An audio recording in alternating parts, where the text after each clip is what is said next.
Bonjour à tous, voilà une autre capsule pour vous encourager. Alors, cette capsule est notamment d'une question qu'on nous a posée. Comment comprendre le passage de Romains 8, 28? Alors, si vous ne voyez pas ce que ça dit, je vous invite à prendre avec moi vos Bibles. On y lit ceci. Du reste, nous savons que toute chose concourt au bien de ceux qui aiment Dieu. Alors, c'est bien humblement que je vais essayer d'apporter des pistes par rapport à ce passage-là. Ce qui est important de considérer au début, c'est le contexte. Verset 18, l'apôtre Paul parle des souffrances. Et ce qui se passe quand certains lisent ce passage-là de Romains 8, 28, se demandent du coup, mais les souffrances, est-ce que c'est bien finalement? Est-ce que ce sont des bonnes choses? Est-ce que la maladie, le rejet, la trahison, différentes souffrances, est-ce que c'est bon? Est-ce que c'est comme ça que je dois le comprendre? Parce que ça paraît un peu à l'opposé. Et répondre oui directement serait un raccourci, à mon sens. Nous avons un élément de réponse dans le passage. Toutes ces choses concourent au bien. La langue française est formidable. J'ai été regardé, et puis l'un des synonymes de concourir, c'est participer. Donc en fait, l'apôtre Paul dit que ces choses-là, elles participent au bien de ceux qui aiment Dieu. Quand je participe à un jeu, par exemple, je ne suis pas le jeu lui-même, je participe. Et donc, ces choses-là participent à notre bien. Elles ne sont pas le bien ou des bonnes choses en elles-mêmes.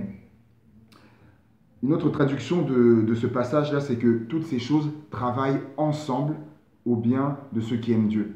Là aussi, c'est très intéressant. Pour être ensemble, il faut être minimum deux. Et là, en l'occurrence, quand on décortique le passage, on voit qu'ils sont trois.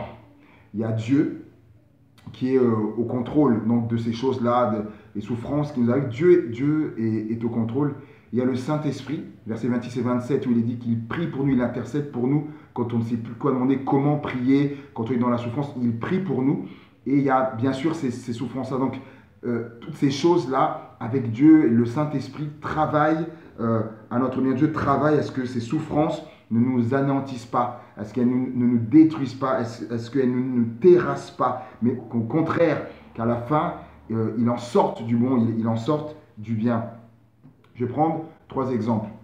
Le premier, c'est celui de Joseph. Lorsque il est battu par ses frères, vendu par ses frères comme esclave, je suis imaginé lorsque il était là enchaîné dans cette caravane d'Ismaélites, est-ce qu'il se disait, tiens, toutes ces choses-là concourent à mon bien.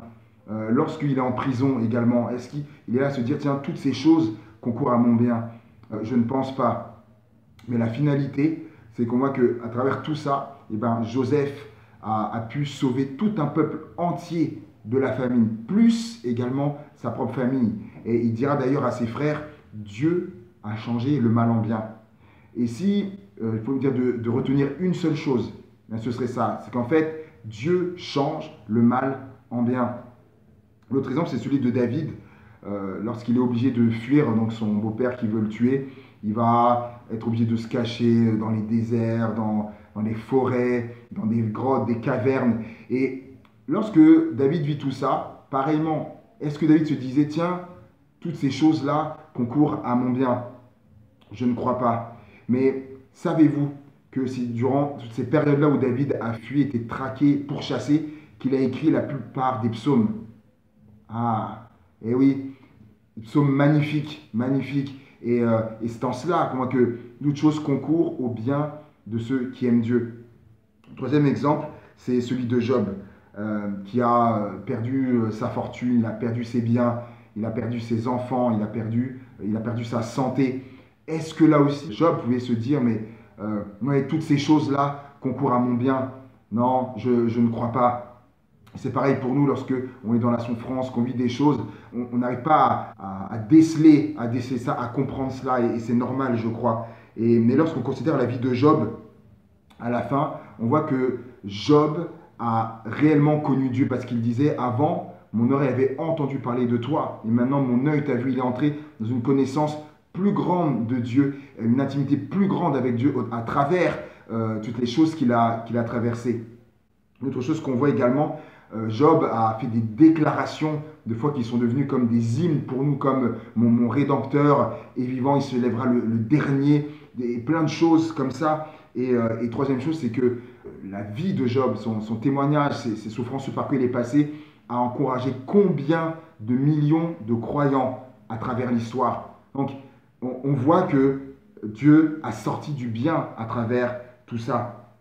Et si on voulait parler de la situation qu'on traverse actuellement, le pasteur Alonso qui dit que à travers ce qu'on vit là et le témoignage que diffusent les chrétiens aujourd'hui, c'est des centaines de milliers de gens qui sont impactés et qui sont au contact de l'évangile, plus que les stades qu'on pouvait remplir à travers ce qu'on vit là aujourd'hui, ou peut-être le témoignage que vous avez lu de Gianni Giardinelli, un médecin italien qui au travers de ce qu'ils ont vécu là-bas, le coronavirus et le témoignage vivant d'un pasteur, et bien aujourd'hui c'est converti, et d'autres également conversions que l'on voit. Donc faisons confiance au Seigneur, il n'est pas un homme pour mentir.